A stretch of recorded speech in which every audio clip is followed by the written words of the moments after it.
What's going on, guys? This is going to be a quick video of how to install the JB4 on a Mk8 GTI. This is how the JB4 comes set up. It has a main wiring harness that branches into 3 different connectors. The easiest connector to get to is this one up here.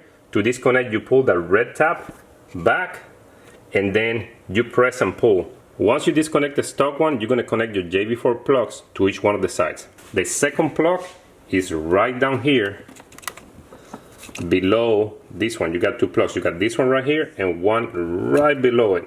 That little red tab that you have to pull back, and it's going to be facing down, so you have to get in there with your nail and pull the back, and once I pull the back you can press this and it will disconnect. And then the third connector will be down here. This is your oil pan. You got a charge pipe in here, and right on it, right up here, you have the stock connector disconnected, and then go ahead and tap it in with the JB4. For this one down here, you just have to be careful that the cable doesn't come in contact with the fan, so you have to remove whatever slack you have on it.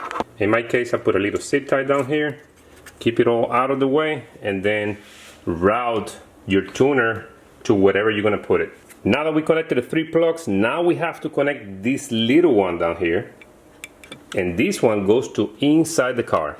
So now inside the car, it's pretty easy. All you're gonna do is remove this panel in here, and you see how I have it taped?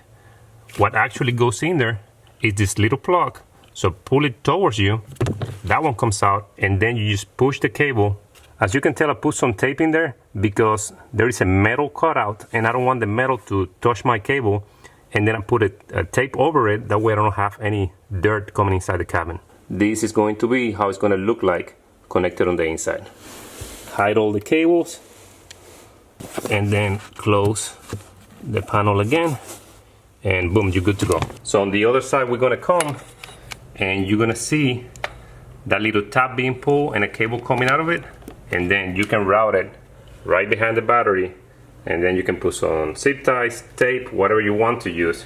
On the instructions it doesn't really specify to remove the battery, but I don't know how I will get all the way back there without removing the battery. To me it's just easier.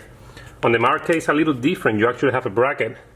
This one carries over, it's been the same, goes down here with a 13mm, but then you have this one which is kind of cool, goes on top of the battery with the bulb right there.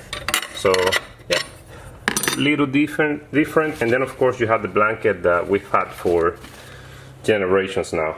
You can order the data cable so you can adjust your settings with a PC, or in my case a Bluetooth cable from this beast. JB4 is hidden in there, but I have a JB4 for it. You can transfer the modules, the Bluetooth modules, from any JB4 to any JB4. So to do that, you just undo 4 Allen screws, crack this open, plug it in on the inside. The instructions actually have really good pictures, show you how to do it. And then once we put this in here, the only instructions they tell you to do is not to have it close to metal. So you can just have it pointed towards the driver and somewhere in here. And it works pretty good. I think this is going to be a popular mod for the Mk8 because, again, we don't have any tuning solutions at this time. Alright, and since I have the Bluetooth module, you can see it's already connected. It connects really quickly, and then you can even do the E30, and I think this Mk8s have a bigger fuel pump, so if you're going to do some E30 you can run MAP4, which is 93 plus E30. So there you go. Let's try this MAP3, see how it feels. Sweet.